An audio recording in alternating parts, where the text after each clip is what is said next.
Yo, what is good, YouTube? Krishan checking back in with another video. Let's start this video off with an update from Andrew Jacked, the man, the myth, the Mona Lisa.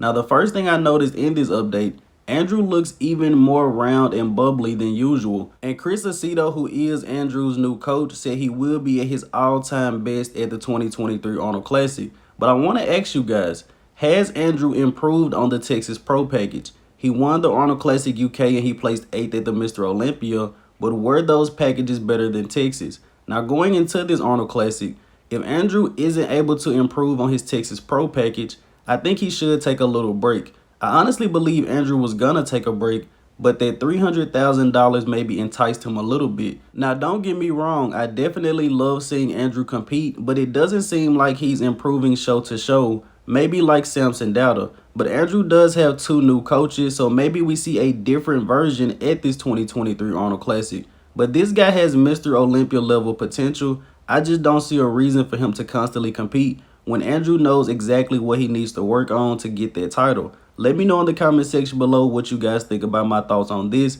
And no, I don't hate Andrew Jacked. Now, the next guy we're going to talk about is Nick Walkee, who is looking great going into this Arnold Classic. Nick is posting so many updates at the same location with the same posing trunks. They're all starting to run together. But this would definitely be the best back double bicep on the Arnold Classic stage. And in my personal opinion, it's only slight improvements, but Nick Walkee looks better in every single update. I believe the version of him we're going to see at this Arnold will be better than the Mr. Olympia. And it also appears that Nick Walker's varicose veins are gone from his right leg. I've been meaning to mention that for a few weeks, but I never really paid much attention to them like a lot of his critics. And in the next update of the day, we have a recent update from Hunter Labrada, who is looking pretty impressive. The first thing that I noticed is Hunter's waist looks a little bit smaller. Maybe he isn't drinking as many shakes and is actually eating his meals. And his front leg spread also looks pretty impressive. Chest and delts look pretty full.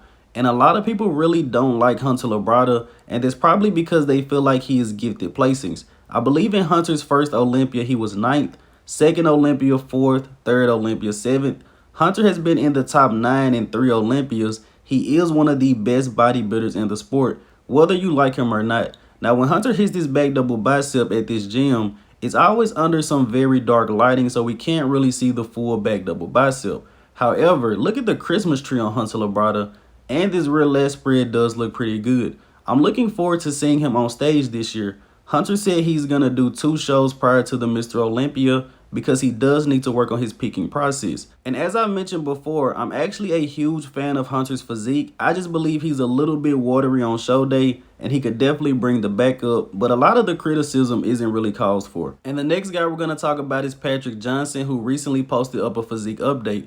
Patrick placed 13th in his Mr. Olympia debut. And I mentioned this before, he is the training partner of Brandon Curry. Those guys were training together going into the Olympia. And I think they both came in with the same game plan, come in big. And both of them came in a little bit too big. But in all seriousness, Patrick did make a big impact last season, placing 2nd at the Arnold UK to Andrew Jacked. Absolutely no one had him placing 2nd. He beat out my favorite, Martin Fitzwater, who was 4th, James Hollingshead 3rd. And he went on to qualify for the Mr. Olympia by winning the France Pro, beating out Mark Hector. Now, the last guy we're going to talk about in this video is going to be Regan Grimes, who recently posted up an update, which is on the left. We haven't seen Regan on a bodybuilding stage since last year's Arnold Classic. That's almost a full year. Now, whenever Regan does decide to hop on stage, everyone is going to be expecting massive improvements. He hasn't competed in a year once again. But let me know in the comment section below, if Regan was at the 2022 Mr. Olympia, where would he have placed? But as always, I hope you guys did indeed enjoy this video. Bodybuilding news is a little bit slow right now, but hopefully I made this video interesting for you guys. If you haven't done so already, be sure to like the video and subscribe to the channel. And it will also mean a lot to me if you guys could follow me on my other social media platforms, which will be linked in the description below. I'm looking to grow our community over here on YouTube. I'm Krishan from Go Fitness, and that's it. I'm out.